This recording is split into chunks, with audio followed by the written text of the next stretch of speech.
I rest in my home eating human waste and drinking the urine from my dog. I feel insane when I do this, but I like it.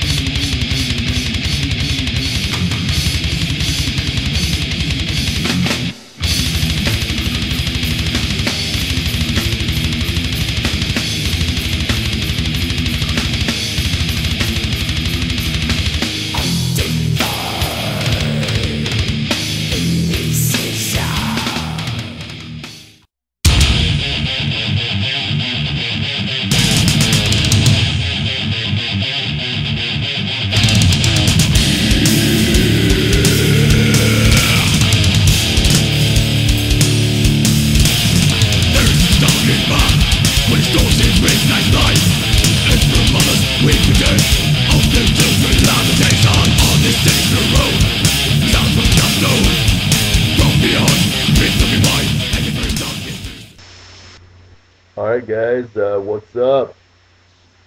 I'm back. I decided I'm going to do some album reviews now.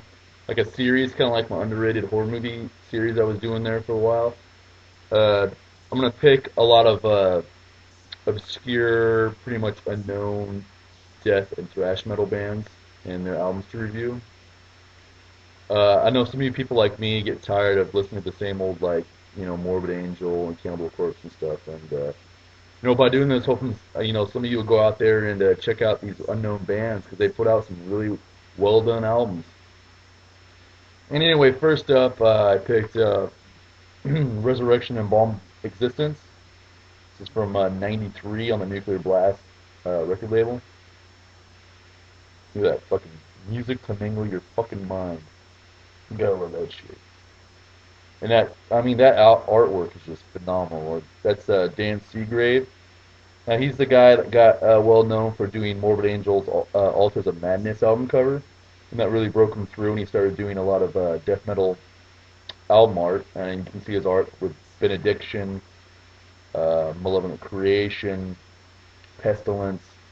And he did quite a few albums back in the day. But yeah, this was produced by Scott Burns, and of course was recorded at Morris Sound. Now, if you guys are familiar with the old school death metal, that was pretty much the mainstay and the one place to go back in the day that knew how to handle this kind of music. And really well done production, heavy. Scott Burns tried to get the heaviest he could out of the bands at the time for the budget, because a lot of these bands really weren't making that much money. But anyway, yeah, there's 9 songs on here. You get one. The last track is War Machine. It's a cover by a Kiss song. And Ron Farrell 73 and Resinvania. There you go, buddy. They death metal up a Kiss song for you. It's actually really well done. I dug it. I mean, it's pretty heavy. But there's a couple things about this band that really stick out, especially to me. The vocals of Paul DeGoyler are just phenomenal, outstanding, different. The only people I could really say to compare him to would be like an old school Chuck Schuldiner from Death meets kind of like a John Tardy of Obituary kind of mix in there. But even then, it's just kind of like out there. I mean, he starts singing and it's nuts. I really dig it. He stands out of the crowd of death metal, definitely. And another thing is too, at the beginning of every song, there's this guy they have speaking. They call the storyteller, and he says some weird random shit. I'm sure you heard that on my intro there, but yeah, not a bad album, not really a bad song on here. The thing I like about this album is it's different. It's not just all out balls to the wall, I'm gonna punch your fucking kid sister in the face. It's like be all heavy and fast like that, and then all of a sudden, it'll slow down, dun, dun, dun, dun, dun, dun. Like it'll be all kind of Dying Fetus style riffs, and I mean, well done shit, guys. A cool little trivia too is Alex Marquez from Solstice, and he played with Malevolent Creation, Divine Empire, even played with Demolition Hammer later in their career. Actually plays the drums on here. Now, he didn't write the drum beats or the patterns, but he filled in for the drummer and recorded in it. He just is a fantastic job, just like he does with those other albums I mentioned. But yeah, not a bad song on here. I'd recommend Resurrection and Balm of Existence. This is the original from '93. It's fairly hard to get. I know they just re-released this, I think, with some bonus stuff on it, but I'm pretty happy with the original myself, so I won't be upgrading. But it should be a little easier to get your hands on that one. But yeah, this is great old school Florida style death metal. Like I said, if you're looking for something different, Resurrection, definitely. Okay, next up, actually been getting requests from a YouTuber on here named Skater Hoy. He's been asking me this last month or two to review this album, and I told him I would. So that's Demented Ted, Promises Impure. Look at that fucking logo. Love that logo. Kick ass. Came out in '93 as well, I think, on the Pavement music label. It's got 8 songs.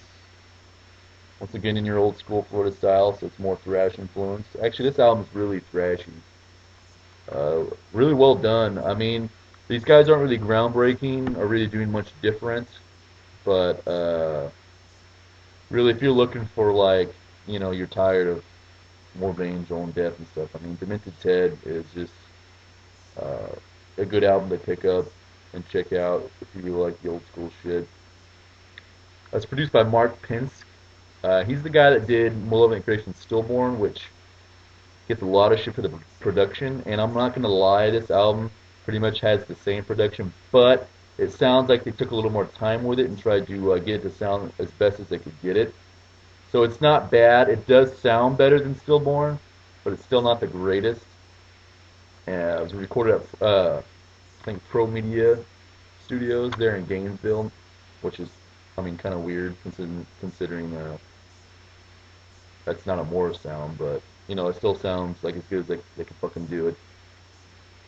Uh, yeah, like I said, there's really not nothing too groundbreaking on this album. The singer's pretty much reminds me of Brett Hoffman from Malevolent Creation, which I like. I mean, that's what really drew me in because instead of just your normal death metal growling or screaming or whatever, he tries to do kind of like a Brett Hoffman style, which I mean, he's like probably my favorite death metal singer. But anyway, yeah, I don't really know too much about these guys. They only put this one album out, then they broke up and formed a metal industrial band, and I can't think of the name of that fucking band, but uh, yeah, they're from I think Chicago. I know they're from Illinois. I'm not sure if it's Chicago. We'll just go with Chicago from now. But Demented Ted Promises Impure is not a bad album. It's just not one that really stood out from the crowd, and it came uh, later on after death metal's downfall was starting to happen and black metal was coming in. So, but not a bad pickup. I picked this up for like 79 cents, like 6 or 7 years ago on eBay. I'm not sure if you can get it for that cheap. You'd probably be able to, but it's not really one of the more rare albums. But it is a gem in the overall catalog of fucking death metal. So anyway, yeah, you guys, that's it from my first episode of these classic death metal albums. Don't get a lot of fucking praise. Anyway, you guys stay updated on my channel and stay fucking brutal.